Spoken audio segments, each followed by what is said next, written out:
Tydfil County Borough Council full council meeting held on Teams today, Wednesday, the 6th of October 2021.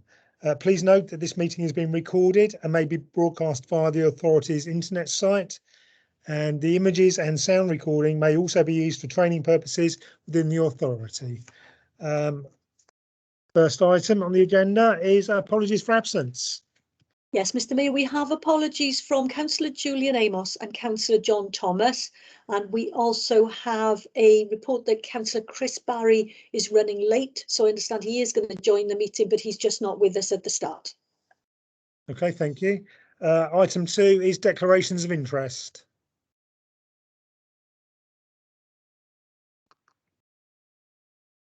I can't see anybody indicating, Chair. No one is indicating. Okay, in which case we'll go on to item 3 on the... Oh, sorry, Councillor Michelle Jones.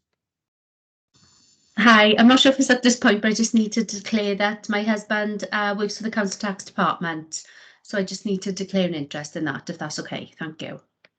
Yeah, okay. I think Councillor Michelle Jones is therefore declaring an interest in agenda item 6 on the basis that she has personal and prejudicial interest because there are elements of the capacity report which would relate to her husband.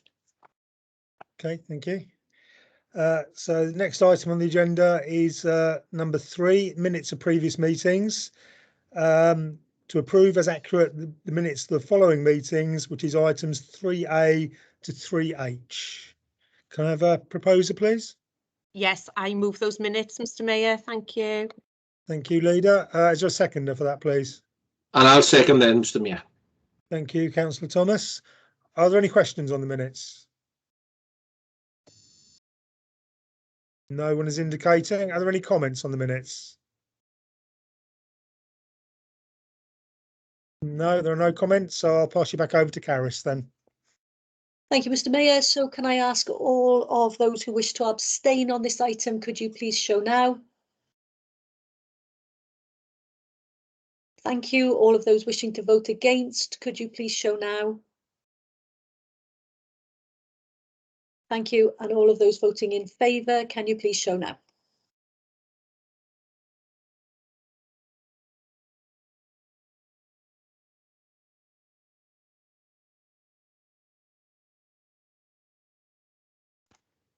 Thank you, Mr Mayor. That's carried. Thank you very much. If we could all lower our hands, please, and we'll move on to the next item.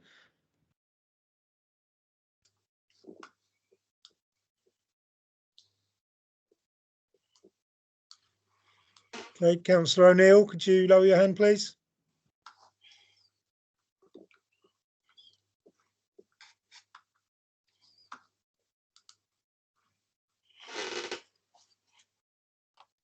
No, you've still got your hand raised, Councillor O'Neill.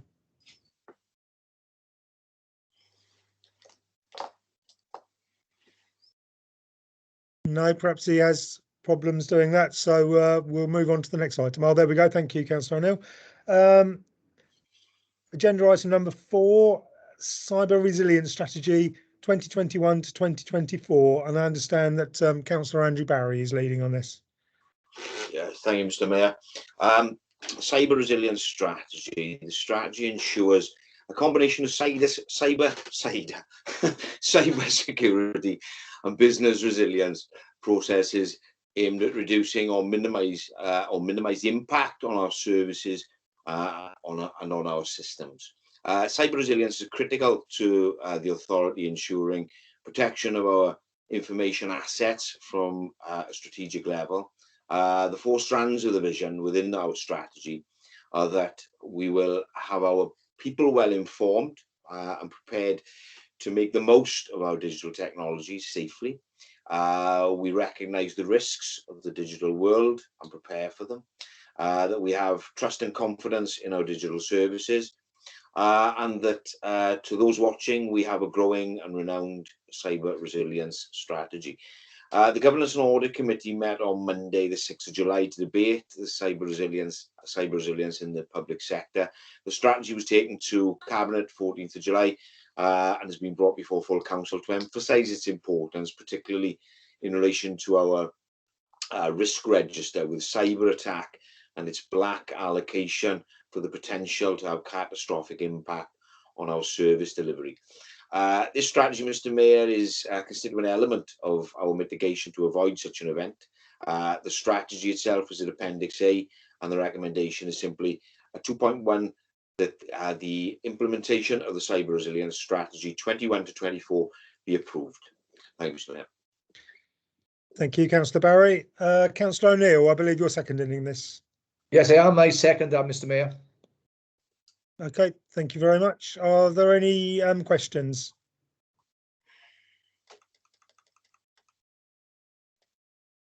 No one is indicating for question. So has anybody got any comments? Yes, Councillor O'Neill.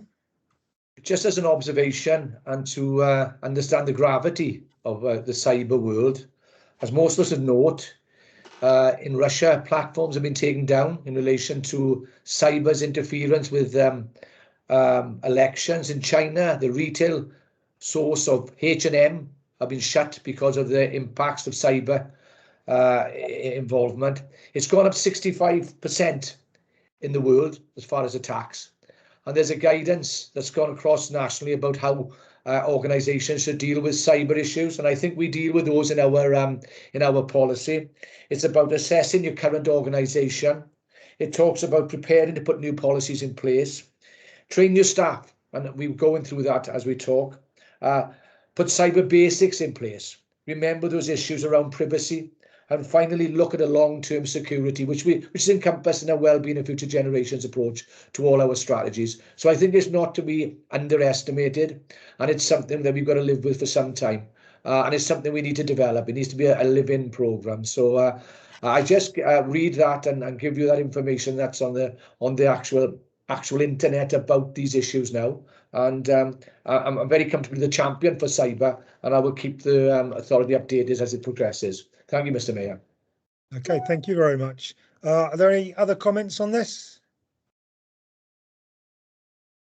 No other comments, so I'll pass you over to Caris then. Thank you, Mr. Mayor. So again, can I ask if there is any member who wishes to abstain? Could you please show now? Thank you. Any member wishing to vote against, please show now. Thank you. And members wishing to vote in favour, please show now.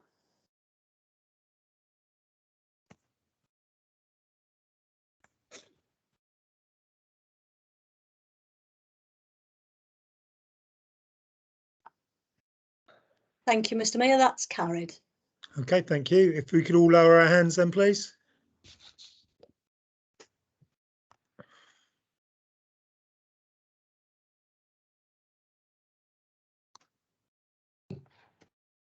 Thank you. Agenda item number 5, annual performance report 2020 to 2021. And I understand that Councillor Lisa Mitten is presenting this. Yes, thank you, Mr. Mayor. Colleagues, you'll see set out in a summary of the report at 1.1, the annual performance report 2020-2021. This report summarises the Council's annual performance report attached as in Appendix 1. Our APR, as it's commonly called, is a statutory requirement for the Council and a document that we are required to publish in line with our regulations. We publish the annual performance report to communicate our self-evaluation against delivery of our wellbeing objectives, and the intention of the APR is to provide an overall assessment of the Council's performance during the year. The APR document relates to the year April 2020 to March 2021, and at 1.3, based on the judgments identified in the 4 wellbeing themes, our overall judgment for 2020-2021 is adequate, where strengths outweigh weaknesses, but important aspects still require some improvement. Our 4 wellbeing objectives were assessed as best start to life and satisfactory, working life adequate, environmental wellbeing adequate, and living well adequate. At 1.4, the elements in this APR were challenged, of course, throughout the scrutiny committee cycle, and I wish to thank all scrutiny members for their challenge. And this has also received officer challenge through the quarterly performance and improvement review process as well. The APR is also featured on the Governance and Audit Committee Forward Plan and a precursor, for the introduction of the requirement to produce a self-assessment report next year as part of the Local Government and Election Wales Act 2021. Obviously, within the body of this report and within the appendices as well, we must give due regard to this period of time being one of such unprecedented times that any local authority, not just Merthyr Tydfil, has seen and been through. And before I do those recommendations, I want to thank everybody for contributing to this report, as I have done with councillors and scrutiny members as well. But thank everybody for their contribution and, of course, all of their hard work during the pandemic, and as we still move on and try to find our way out of that and move forward. The recommendations are at 2.1 that the Council's annual performance report be approved. Thank you, Mr. Mayor. Thank you. I understand Councillor Geraint Thomas is seconding this. Yes, I'm happy to second that, Mr. Mayor. Okay, thank you very much. Move on to questions, and Councillor Clive Jones is first. Thank you, Mr. Mayor. I've just got a question for the monitoring officer. This report went to the Governance and Audit Committee this week. There were 2 corrections which I moved during that committee and have been noted. Do I need to identify those corrections tonight as well, monitoring officer? Yes, I think just thinking that through, so they obviously haven't translated into the report, which is before council, because it would have been published before that committee took place. So I think for the sake of the record, Councillor Jones, yes, it would be helpful if you just identified them again now. Right. It's on page 41. And it's under the heading Measuring Well-being. And if you go down 1, 2, 3, 4, it's the 5th sentence down, which reads there, this report looks back over our performance during 2019-2020. And I asked for clarification at the committee that should read 2020-21, and I was advised that that's what should be in there. So it's 2021 and not 2019-20. And also on page 83, and it's a case study on there headed New Lease of Life. Second paragraph down, which starts, the council invited the public to think of a suitable name for the shop, etc. And then go on to the next sentence, which reads, the entries were whittled down to 5 suitable names and we ran a poll, and that's spelled P-O-L-E, so it should be P-O-L-L. Thank you, Mr. Mayor. Thank you, Councillor Jones. Both noted and accepted, and will be duly changed. Thank you. Okay, thank you, Councillor Jones and Councillor Mitten. Councillor Kevin Gibbs is next. Thank you, Mr. Mayor. Just a quick one from me. I'll take members to page 92 under the performance living well, and if you can read it, the small purple box. The number of children on the child protection register at the 31st of March, I believe it's the second point down, I can see is reduced from 167 to 101 during a very difficult time during the pandemic, where a lot of children would have been at home.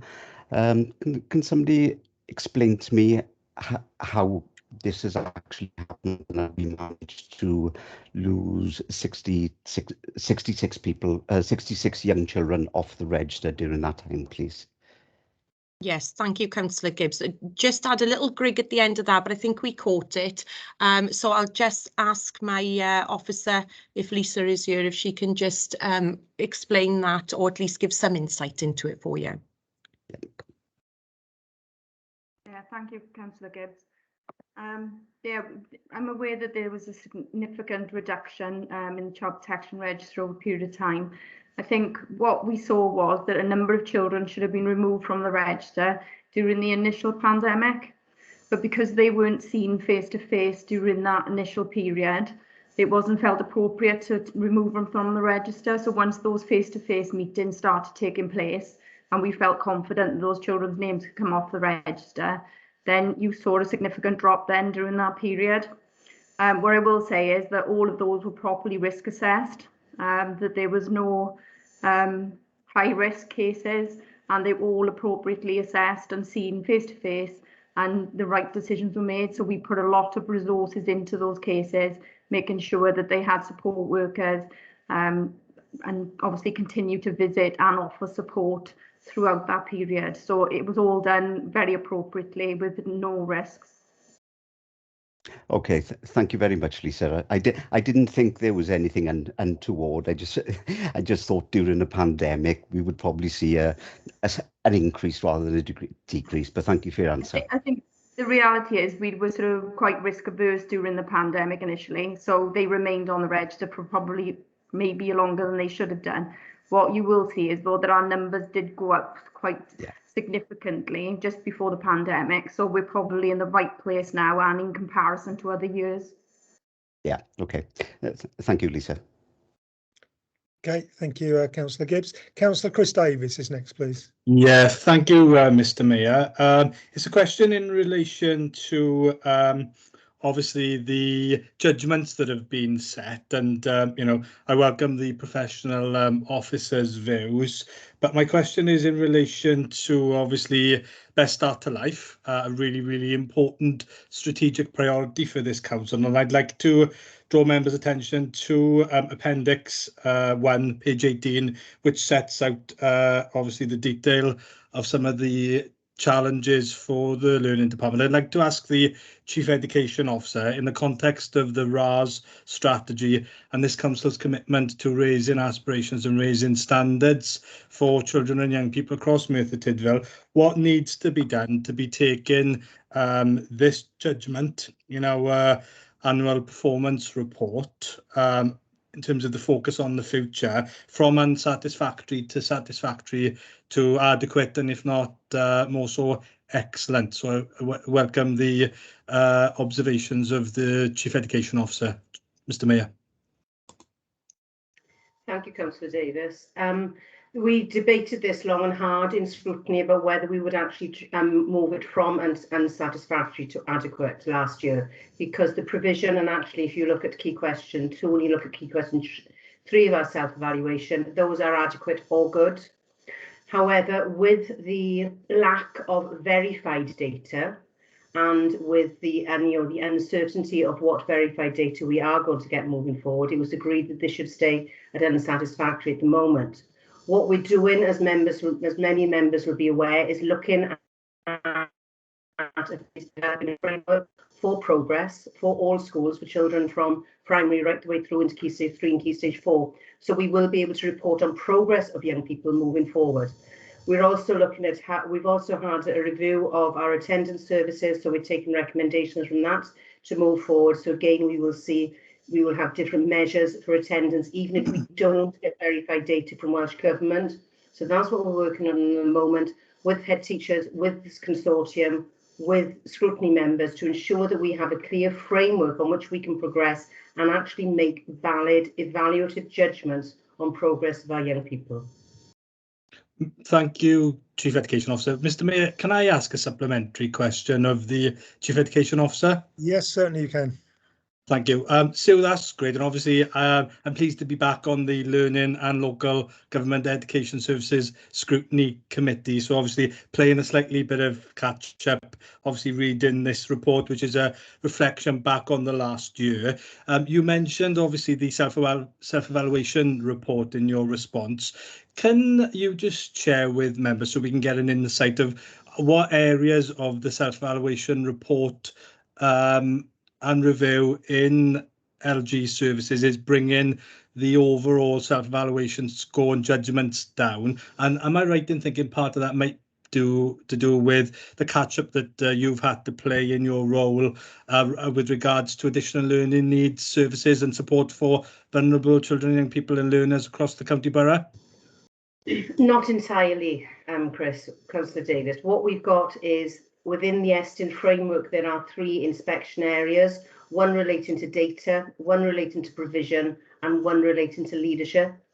And judgments are made against each of those particular areas. They do fit into the Council's self-evaluation framework, but we actually make sure that we cover the ESTIN requirements as well. What you will find in any ESTIN inspection is that the judgment is led by data. So it's led by inspection area 1. So when we're saying that we haven't got that performance data at the moment, we haven't got that verified data, that is what is really pushing that aspect of it. And it will bring in the ALN, that or what you're saying, but it will look at progress of groups of learners. It will look at progress of our children looked after. It would look at progress of our AOTUS pupils, and it will look at progress of children on our additional learning needs. So whilst it isn't directly linked to that, it is, because we do have to make sure that we've got all those children make the relevant progress against their starting points. Okay, so diolch yn fawr. Thank you, Mr. Mayor. I look forward to exploring this further with you in Scrutiny Committee. Thanks. Okay, thank you, Councillor Davis. Councillor Clive Jones, you still have your hand raised. Did you have another question? Sorry. Okay, if there are no more questions, then we'll move on to comments. Councillor Chris Davis. Yeah, thank you, Mr. Mayor. Diolch yn fawr. I think this is a really, really important report, and I think it's quite significant to say a few things in terms of the focus on the future. Obviously, it's the well-being of the County Borough of Merthyr Tydfil, and I think that is no so more significant than now during a period of time in all our lives we've never experienced before, a pandemic of this extent. And whilst I think members perhaps will be content to accept the judgment, I think that perhaps our officers have erred on the side of caution, and perhaps my view would be perhaps being a little bit hard on themselves. I think it's really important not to underestimate the great work that's been achieved and the significant links between, and I don't think it's been brought out enough in the report for me, the links between the APR and the RTI plan. And I think what we need to do is see the opportunities that Andrew has recognised in strengthening the focus, the opportunities that exist through the updated population needs assessment. I can't stress enough, and I think the leaders pay thanks to Scrutiny Committee, but actually the strategic and significant role the scrutiny needs to play in challenging this in terms of raising these judgments, raising these standards, holding officers and the Cabinet to account moving forward in that supportive and critical friend role.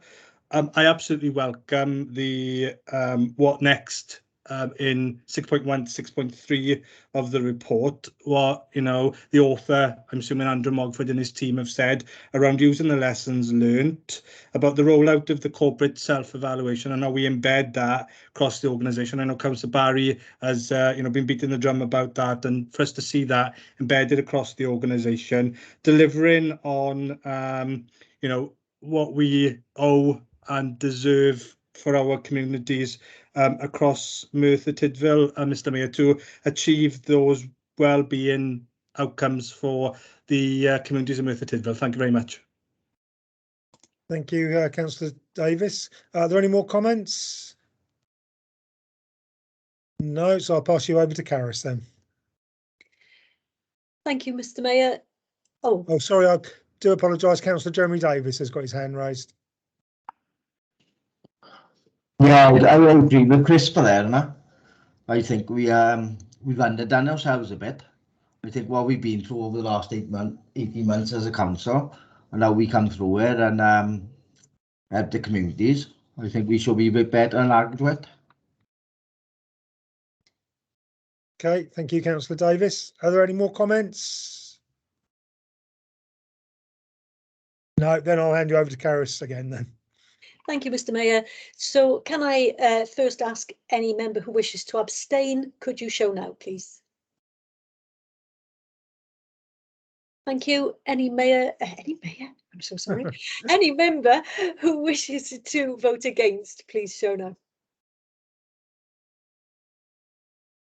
Thank you. And any member wishing to vote in favour, please show now.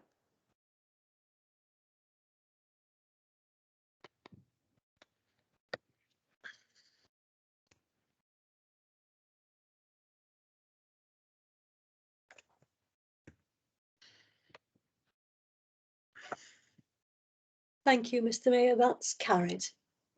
Okay, thank you very much. So if we could all lower our hands again then, please. Thank you very much. Next item is agenda item number 6, capacity exercise phase 2. And I understand this is Councillor Lisa Mitton. Thank you, Mr. Mayor. Colleagues, as you can see set out in the report, the summary of the report of 1.1, as the Council delivers its recovery, transformation and improvement plans, it has clear priorities for improvement and how it wants to transform. To be able to do this, the Council requires the correct resources and capacity. At 1.2, this report, of course, outlines areas of the Council that with additional capacity can support our transformation and improvement agenda. Excuse me. Proposals have been developed against a framework of assessment against sustainable change and support of the Council's priorities. This has been further tested by senior officers and members against the following: both financial return, avoidance of future costs, service resilience, risk mitigation and improved performance. As such, the proposals for additional capacity contained within Appendix 1 of this report will help us as a Council achieve our RTI priorities. Some of the proposals form part of the service reviews and restructures and demonstrating how the Council wants to build succession planning and service performance into its capacity balancing. If I may add to that, Mr. Mayor, again, you know, lots of members have been involved in the capacity workshops and asked some very valid comments of our officers, but this is about building our resilience. It is about, you know, strengthening what we have and also building on that succession planning as well. Opportunities, as we've spoken about recently, for apprentices and kickstart programmes, but also, as I've said, now strengthening the workforce within Merthyr Tydfil County Borough Council. And so I move to the recommendations, Mr. Mayor, that at 2.1, the proposed investment requirements as detailed in Scheduled 1, Part A, in Appendix 1, be approved. And also that at 2.2, the detail outlined in Schedule 1, Part B, in Appendix 1 to be noted. And at 2.3, the proposed housing structure in Appendix 2 be approved. And I so move.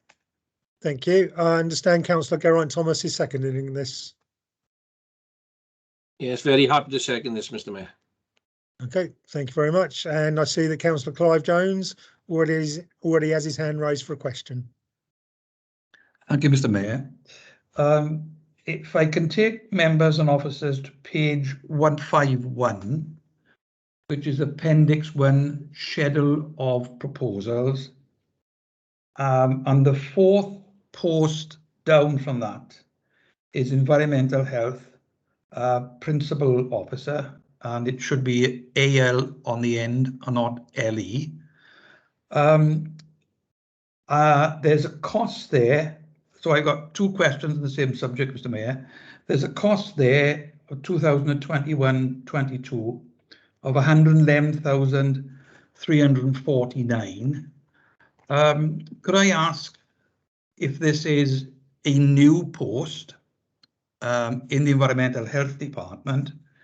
Because if you take you to page 143, and towards the top of the page, 4.3.3 is headed Environmental Health. It says there, this includes a review of how the service operates going forward, following the resignation of a senior member of staff in the service. There is a gap in service structure covered by the existing manager to date regarding significant service and statutory duties. So my two questions are the salary for this current financial year. Am I to presume that this is a new post? That post has not been advertised yet. So is the amount that's put in there correct? And when you go to paragraph 4.3.3, The environmental services manager is leaving the authority.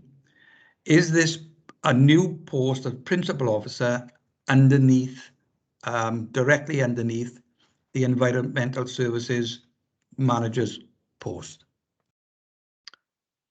And I've got a correction as well, Mr. Mayor, after this question's been answered, please.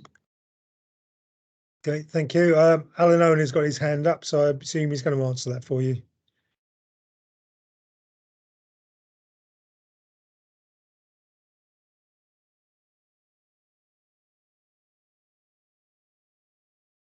Alan? Apologies. Yes, thank you, Mr. Mayor. Apologies for that. As the report correctly identifies, then the existing environmental health manager will be unfortunately retiring, and Susan is actually on this call tonight, so I'll bring her in after I just give an initial explanation, and she can go into the detail. That post is being re-advertised, and that's already in the structure. But we've re-evaluated that role, and it's a slightly higher grade than it currently is. So that's the one cost. The proposal is that there are 2 additional principal officers, Clive, not one, that will sit under the replacement environmental health manager. Now, as you know, the pressures on the service are totally different from what they were 2 or 3 years ago, and myself and the existing environmental health manager have had a root and branch review of the requirements of the service. Now, at that point, I'd like to bring in Sue just to perhaps give you a more detailed explanation of that, Clive, if that's okay, Sue. Yeah, that's absolutely fine. The service, as you know, has suffered quite a few cuts over the last sort of 10 years. And originally there were 2 principal environmental health officers and a head of public health. The head of public health left on VER, and the 2 principal officer roles were dissipated, so that we ended up with 3 roles in one. So the environmental health manager role was created and effectively took on the head of public health and the 2 principal officer roles. So that's the role that I've been fulfilling for the last 10, 11 years. And obviously there have been changes over that time. There's been additional legislation come our way, lots of different pressures. And particularly the last 18 months has been, very difficult. So that's the background to it, Councillor Jones. Thank you, Sue and Alan. That does explain it, and I'm sure that all members of the council are sorry to see you leave the authority, and wish you well in your retirement, Sue.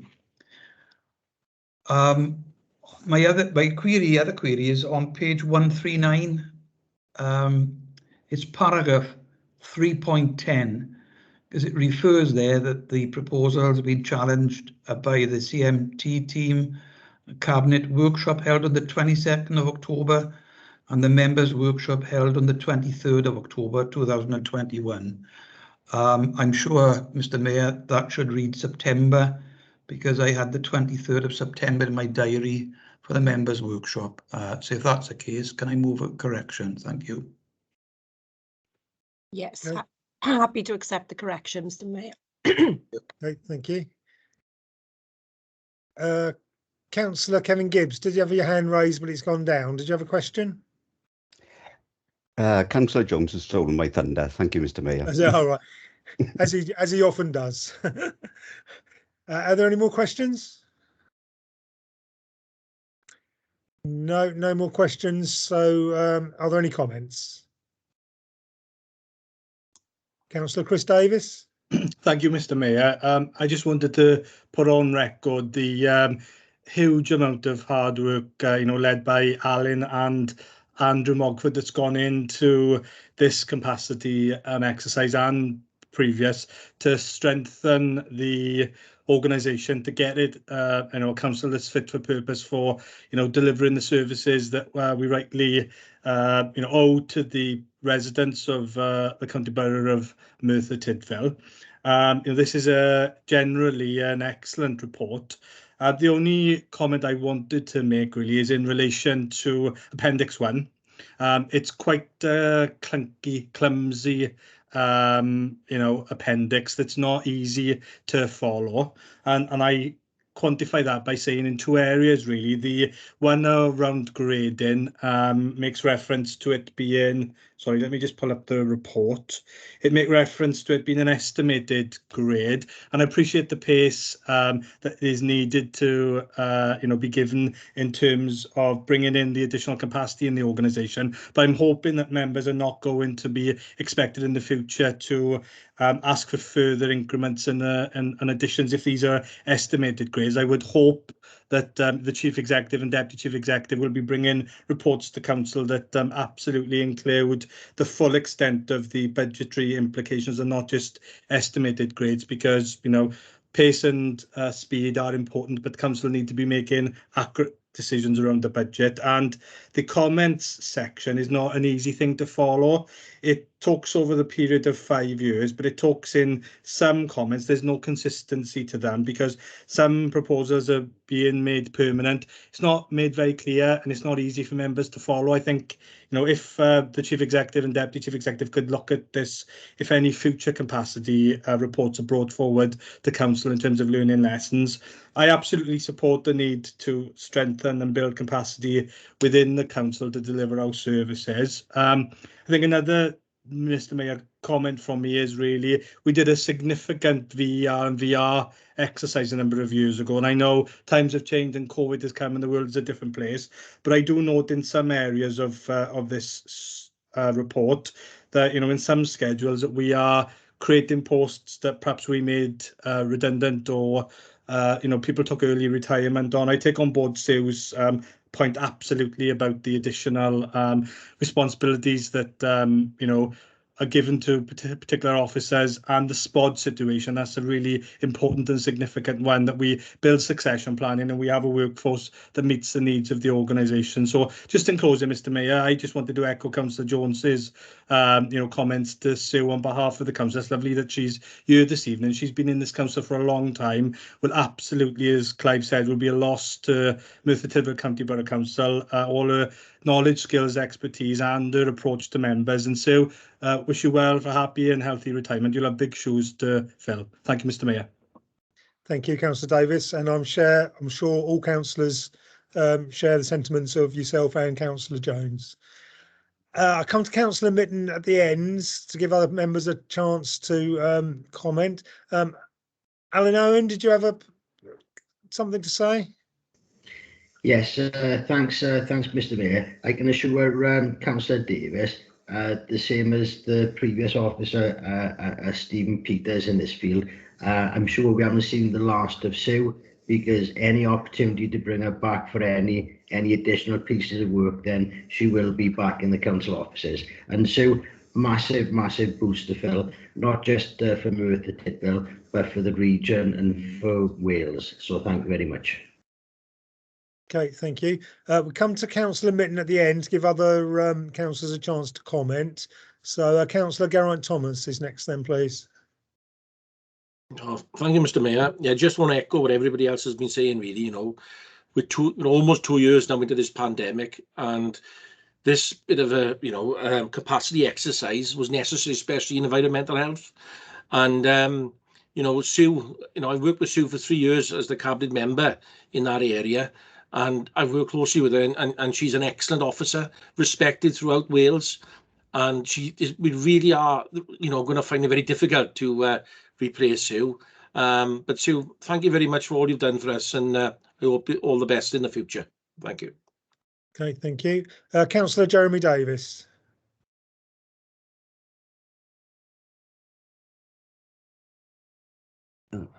Thank you, Mr. Mayor. I'd just like to agree, and I've met Sue a couple of times to deal with environmental issues with rats and stuff around the Gurners. And she'll be a big loss. she will be a big loss, and I hope we can fill that role as soon as possible, hopefully. Okay, thank you. Councillor Andrew Barry. Thank you, Mr. Mayor. So, comment on the finances of it, really. First of all, I'd like to say, so sorely lost. Reconsider and stay with us, because it's a big. We've left some big boots to fill there. But all the best in retirement. I'm sure you'll be very happy. So the financial elements of it, quite a substantial commitment in terms of the second capacity exercise. What allows us to do this is the fact that our finances are in very good order at the moment. And I think in thanking both Andrew Mogford and Alan for the work they put in for this, I think it's a reflection really on our ability to do this on the whole of the council. There's been much talk tonight about what's happened over the last 18 months, and to come through that last 18 months with the finances in such good order is an extraordinary testament to all involved, really. This council has really outperformed many other councils in Wales to bring us to a position where we can finance this second capacity exercise. There's a duality to these figures, isn't there? You know, in terms of we need to get the council to be fit for purpose for the 21st century, but this adds to our bottom line, and there is caution. I know within audit, governance and audit this week, there was comment made of that, and rightly so. We need to keep this balance between the capacity and the bottom line costing, and we need to be frugal all the way through this. It looks like we'll be okay, I think, for the coming years. There seems to be an end to austerity. There seems to be an investment sort of ethos that flows from central government. Let's hope that comes to Welsh Government and flows through to us in our revenue grant. As things stand, we're okay. I'm really pleased to see this report coming, because it does take us to a position where this council needs to be, as Councillor Chris Davis says, and providing those services for the people of Merthyr. Thank you, Mr. Mayor. Thank you, Councillor Barry. Councillor Declan Salmon, please. Thank you, Mr. Mayor.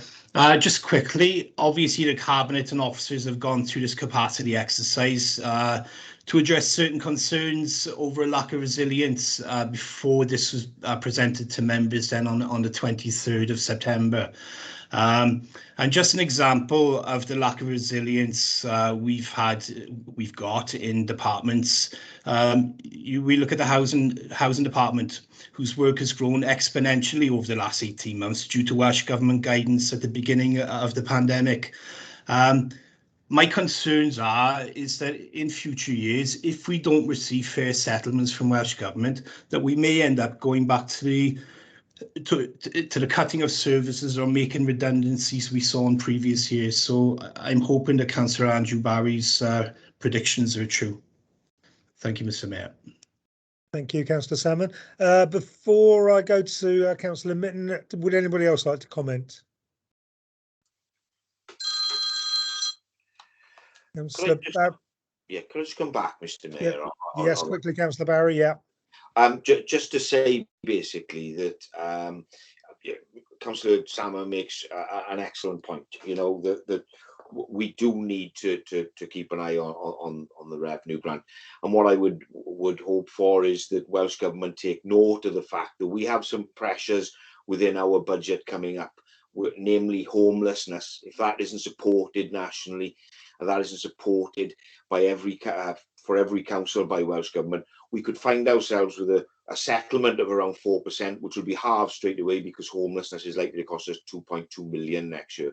So a word of caution for everybody, really, and to lobby Welsh Government at every turn, as I know Cabinet are doing, to try and ensure that we get that money and get that support for areas that could really skew not just our, but every council in Wales. Thank you, Mr. Mayor.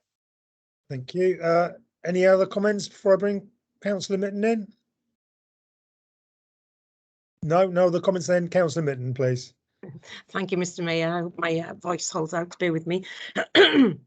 So it's just leading on from a lot of those comments and echoing a lot of caution as well as positivity. For me, this just shows that this council is, adding some significant investment into the portfolios and into these posts to help us deal with the obvious pressures that we have now and obviously coming in the future as well. But it is about building that resilience as well, and making sure we can take this forward. No doubt in the future there will be some other perhaps unpalatable decisions that we need to make.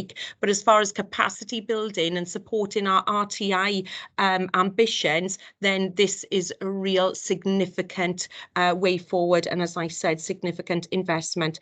I do want to put on record my thanks, obviously, to Andrew Mogford, and it was remiss of me not to thank Matthew Rivers as well for the previous report and his support, but also, of course, echo what everybody has said in relation to Sue.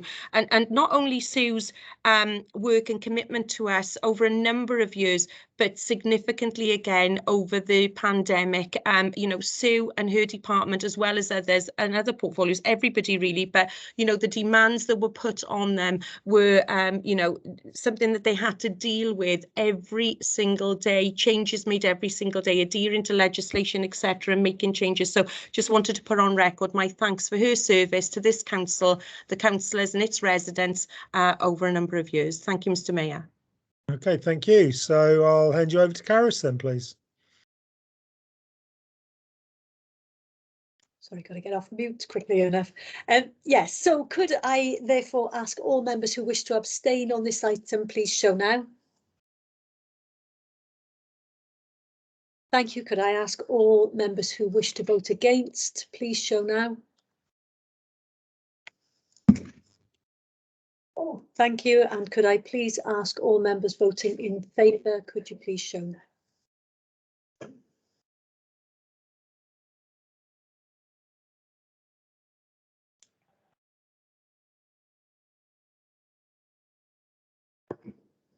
Thank you, Mr. Mayor. That's carried.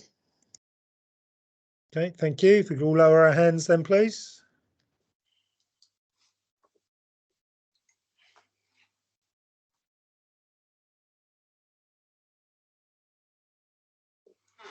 Thank you. So we move on to agenda item number 7, Tech Scheme Merthyr Tydfil Rewards. And I understand that's Councillor Andrew Barry. Yes, thank you, Mr. Mayor. Tech Scheme Merthyr Tydfil Rewards. Really pleased to be bringing this report to Council today. With thanks to Beverly Taylor, the author of the report, in HR, who's carried out the due diligence in relation to the scheme.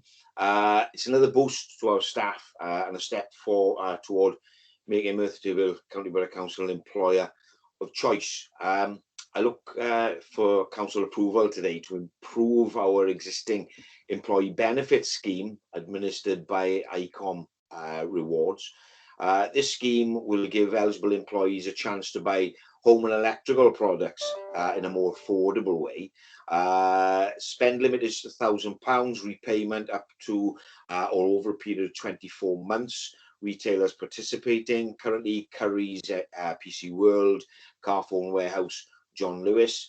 Would advise typically there's a 10% take up with a staff headcount approximately 1,800. Not in the report, but just some information for members. From August 2020, 17 employees have taken up our cycle scheme and 4 have taken up our car scheme. One recommendation, Mr. Mayor, 2.1, the introduction of the tech scheme administered by ICOM Rewards be approved. Mr. Mayor. Thank you. Councillor Mitten. Thank you, Mr. Mayor. I'm happy to second that report. Okay, thank you very much. Are there any questions? Councillor Darren Roberts, please. Thank you, Mr. Mayor, and good evening, everyone. I concur with Councillor Barry that this is an excellent scheme, and it really does show the support that this council is giving to our staff. Just one question. It's in relation to the 4.1 on page 158. And it refers to, obviously, because this is going to be deducted at source, so there'll be no tax or national insurance for the employee being deducted for this actual amount of money. so that the employees would have to complete a P11D form to comply with the tax and national insurance that is owed rather. What support would the local authority be giving to employees on that one? Because having had previous experience of filling out the P11D, there's usually a cost implied with that, and obviously we don't want our staff getting into trouble with Her Majesty's Revenue and Customs. But you know, I think that the scheme overall is an excellent one, and you know, it saves the staff going out trying to find a lot of money if they have a breakdown at a very awkward time in their life, lead up to Christmas, for instance. So yeah, just one concern, but I fully support this scheme. Thank you, Mr. Mayor. Okay, thank you, Councillor Roberts.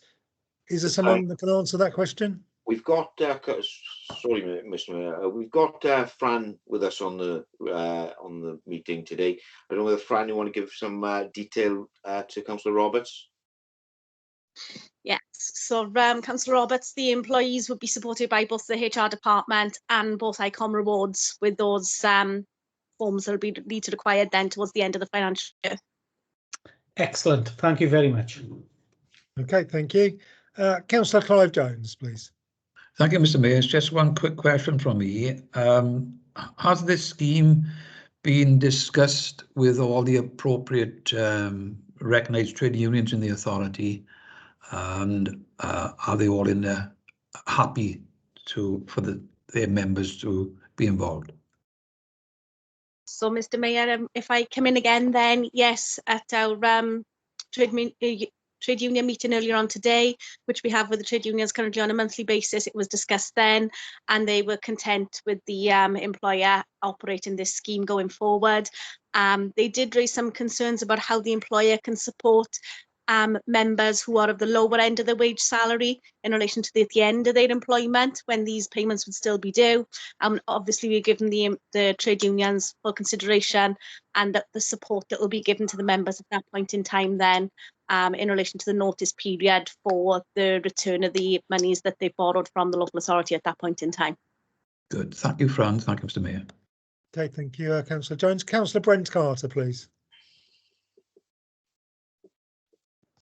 Thanks, Mr. Mayor. Just a very quick question from myself. It's in relation to point 4.3 of the report with the income generation fee of 5%. I know a lot of organisations run a scheme very similar to this, and where I work in the DWP as well, but with regards to this, have you checked, has it been checked if other organisations also run an income generation fee? So if I can come in again there, Mr. Mayor, yes, it was checked with ICOM rewards in the first instance. So that's basically the fee to cover the admin element from our both payroll department, HR department and our accounts department in relation to purchasing the invoices. Thanks, Fran, because when I was reading it, the first, that makes perfect sense, but when I was reading the first part, it was saying it's to cover any debts from a bad leaver, which to me doesn't sound great, but what you're saying with the admin costs and that sort of thing is fine. Thanks, Fran. Okay, thank you, Councillor Carter. Councillor David Isaac, please. Yes, thank you. I'm just wondering, are the staff fully aware that it will affect their pension, and would this be put on any forms that before they sign to do the scheme? So if I can come in again then, Mr. Mayor, yes, what we'll plan to do now as the HR department, if this is adopted by council this evening, is to produce a communications plan to go out to our staff where all the risks, because that's a potential risk to our members of staff, will be highlighted as part of that communication plan. And also as part of the form they sign up before they take out the scheme, there's also the paragraphs in there in relation to the clauses that to say that it would adversely affect their pension. What we found is that it doesn't generally affect the pension of staff who are early on within their career. It's more towards when they're at the end of their career that it has an adverse effect.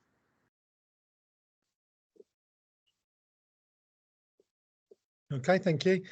Councillor Jeremy Davis, please. Yeah, just to follow on from that, Fran, are we sure if we vote for this in council tonight that this will never come back and affect employees' pay, pensions, or anything? Because obviously that's the biggest concern behind it. So it will affect employees' pay at the end of every month because the amount of the scheme will be deducted from their pay. So technically it's a loan, if you think about it, that employees will use as a salary sacrifice scheme at the end of every month. And potentially it may affect an employee's pension at the end of their career. But what you need to be mindful of as councillors is the employee would be fully aware before they take up this scheme, as they are with our current salary sacrifice schemes for our cycle solutions, as they currently are with our salary sacrifice schemes for childcare vouchers, and also for our lease car schemes as well. So do we have them sign a contract for that then, just to swear things above board? Yes, So that's all I'm asking. Yes, so they're aware in the initial, they will be aware from the initial communications that the HR department will send out to staff about the adverse effects potentially in relation to their pension. And then prior to taking out the scheme, they're asked to sign a contract then with ICOM Rewards in order to implement the salary sacrifice scheme. Oh, that's brilliant. Thank you, Fran. Okay, thank you. Councillor Kevin Gibbs, please. Thank you, Mr. Mayor. Probably another question for Fran. You're doing well there, Fran, answering all these questions. Just want to double check if my memory serves me correct. Is this classed as a benefit in kind, and if so, how does that affect the employee's tax position? So this is the similar question to what Councillor Darren Roberts asked in relation to the P11D tax form that would need to be completed then by staff at the end, well, towards the end of the financial year, which both HR can assist with completing, and the ICON Rewards can also assist with completing as well. Lovely. So we will be advising the staff that it's potentially going to affect their tax as well. Yes. Thank you very much. Okay, thank you. Councillor Ian Thomas, please. Thank you, Mr. Mayor. A question for Fran, and I've also got one for Steve. Fran, so I've been listening to what you're saying. Is it the case then that for that portion of salary that is sacrificed, the employee will lose their pension rights, either in terms of hours or final salary? So yes, that's correct. So the scheme will run over a 2-year period. So the employee would have an option then of what period of time they would like to take that loan out over the 2 years. So it's the amount then that will be deducted per month. They would lose the pension element on that amount of money for that month. So if you, for example, if you're talking £1,000 scheme over the 2 years, it's that proportion of the element from that month that they lose that they lose their pension element for. And that would be both the employer's contribution for that pension element and the employee's contribution as well. Thank you, Fran. Mr. Mayor, can I ask a question for Steve as well, please? Yes, certainly you can, Councillor Thomas. Steve, I didn't realise until tonight that you were running schemes, the same sort of schemes, that staff could have motor cars and bicycles. So I can see from the figures that you've given that the main benefit to the authority is that they won't have to pay the normal employer's contributions. Could you give me an idea of overall on these schemes, how much in terms of employer's contribution will not now be paid into the local government pension scheme?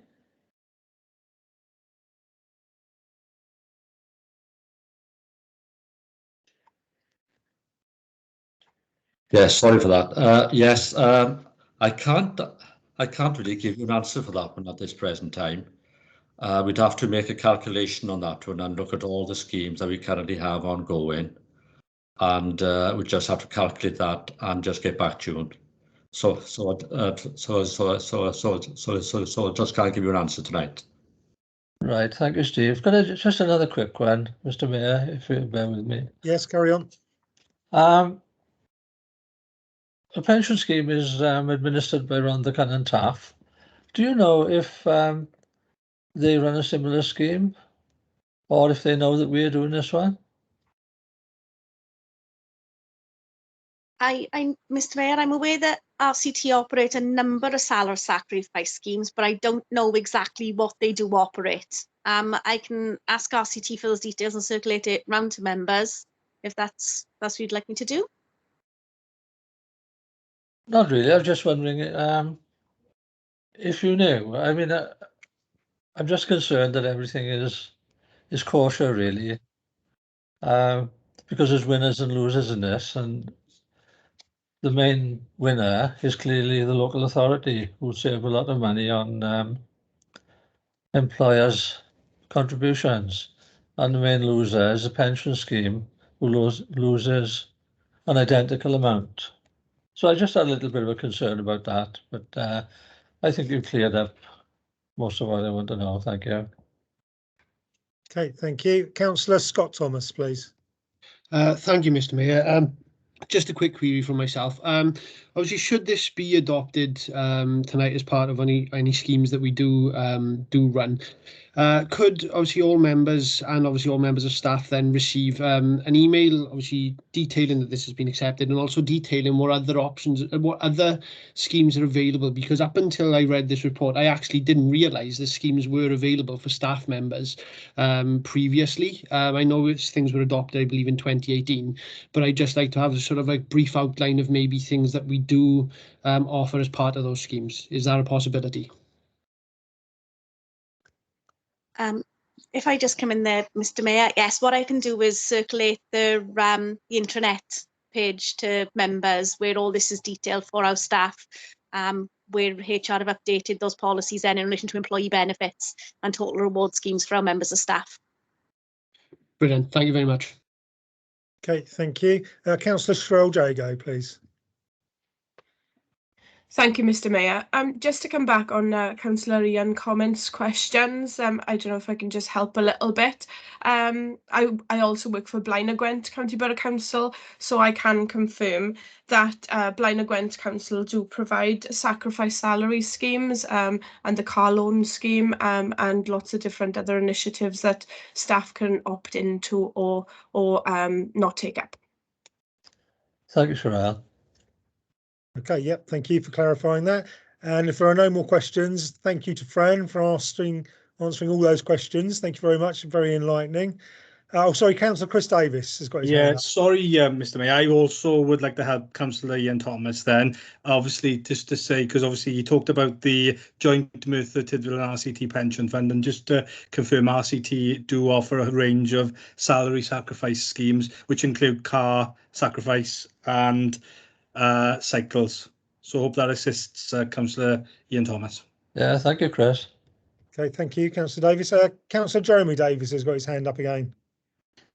Yeah, I'm just a bit worried, right, that we'd having employees sign forms where you got a pension sacrifice scheme or whatever, but do some, especially when you got younger officers that work for us, do they really know what they're signing up for, that this could take less out of their pensions in the long term? I just find it a bit thingy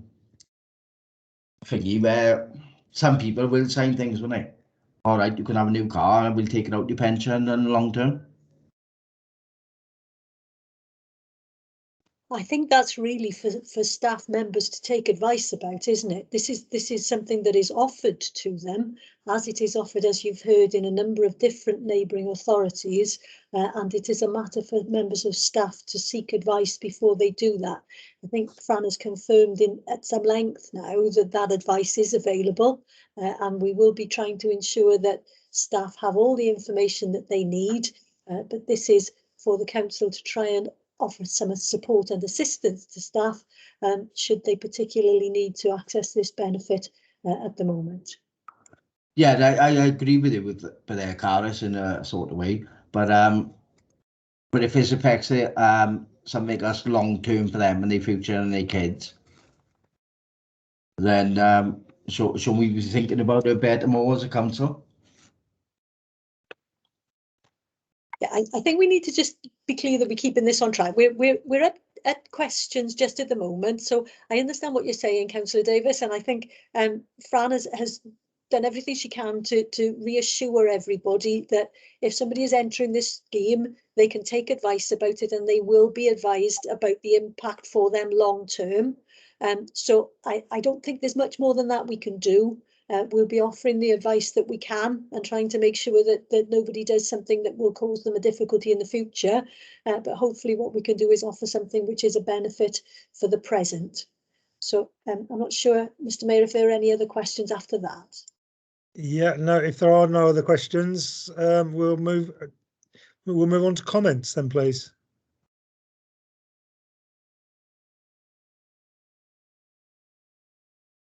Councillor Chris Davis. Yeah, thank you, Mr. Mayor. I think it's been a really good, interesting and fruitful debate on this, and they are really difficult things, I think, as Councillor Davis, Jeremy Davis, has tried to articulate. But Fran has done really well this evening in terms of responding to the number of questions from members.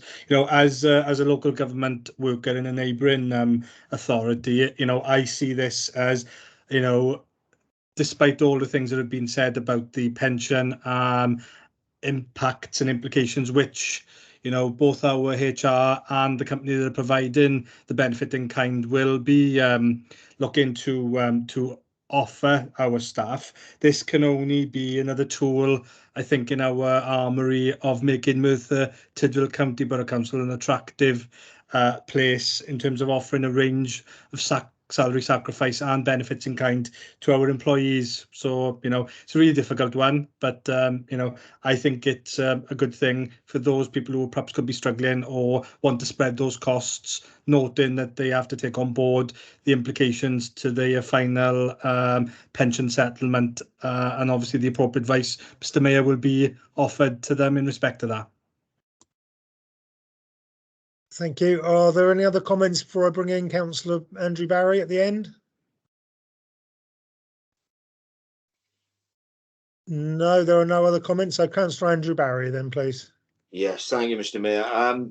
Excellent debate. I mean, what it shows is members have got the interests of staff at heart, and I think that's an excellent thing to be seeing in the council meeting, to be honest. Just goes to show, that as Chris has identified in RCT, they offer these schemes, as Sherelle has identified in Blaenau Gwent, they offer these schemes.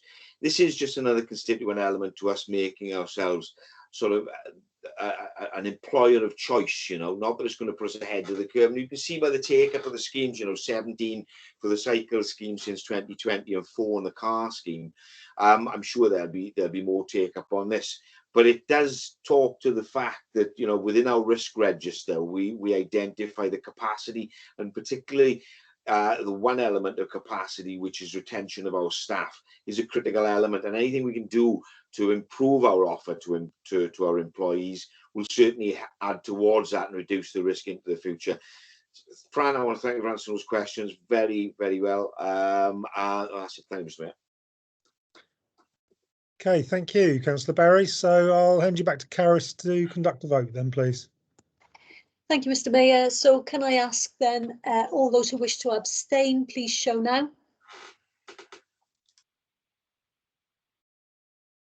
Thank you. Can I ask all those who wish to vote against, please show now. Thank you. All those who wish to vote in favour, please show now.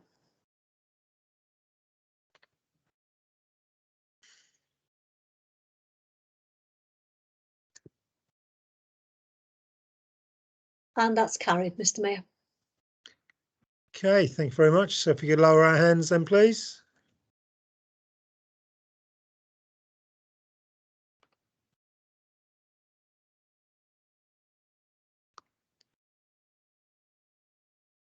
Councillor Rogers and Councillor O'Neill, could you lower your hands, please?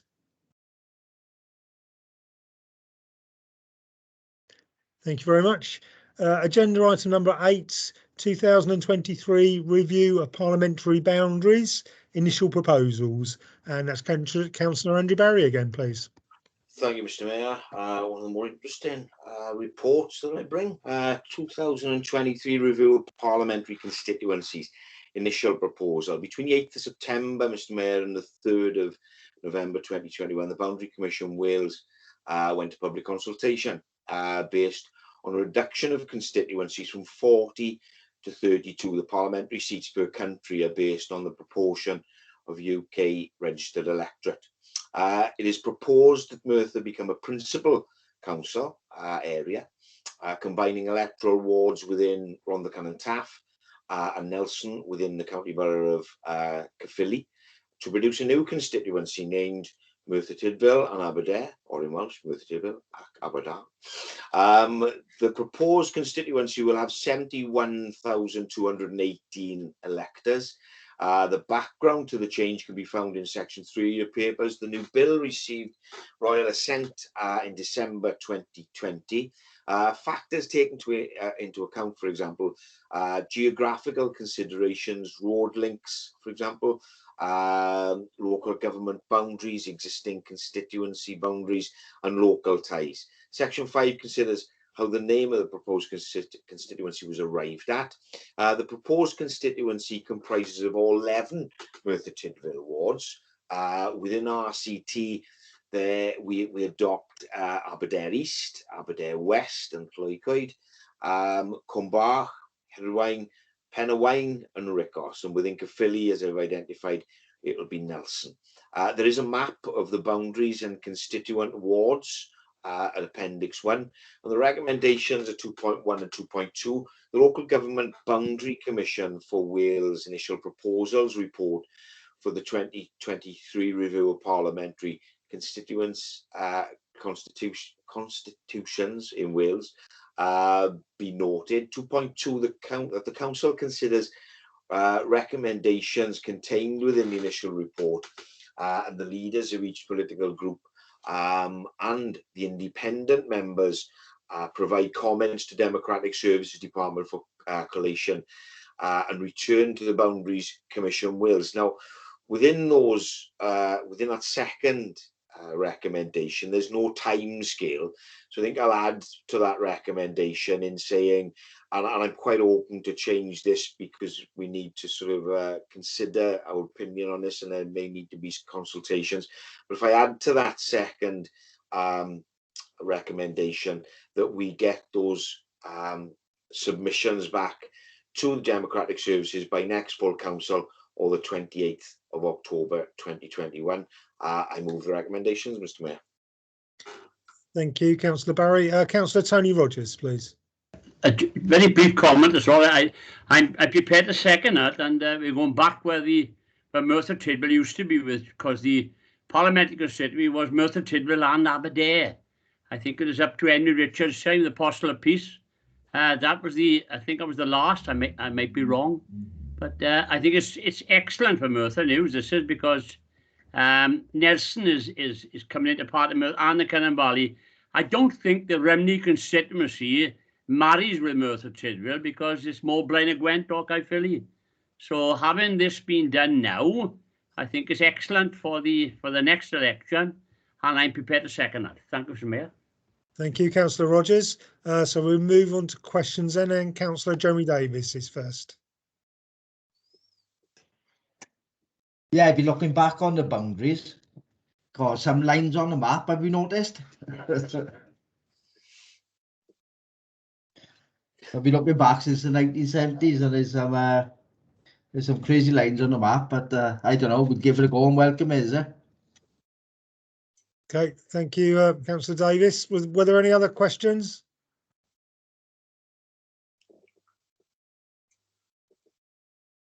No one has any other questions. Are there any comments then, please? Councillor Scott Thomas. Thank you, Mr. Mayor. I just want to take this time to commend Councillor Andrew Barry on his impressive pronunciations in the Welsh variants of Merthyr Tydfil and Aberdare. Thank you. Thank you, Councillor Thomas. Are there any other comments? No, there are no more comments, so I'll hand you back to Karis then, please. Thank you, Mr. Mayor. Can I ask that anybody who wishes to abstain on this item, please show now. Thank you. Anybody who wishes to vote against, please show now.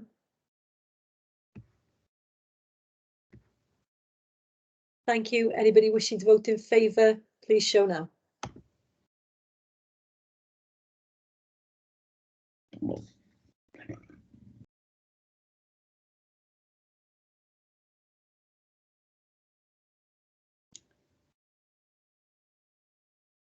Thank you, Mr. Mayor. That's carried.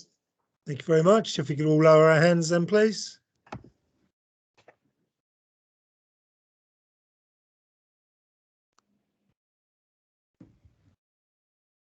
Thank you. Items 9, 10 and 11 are information reports.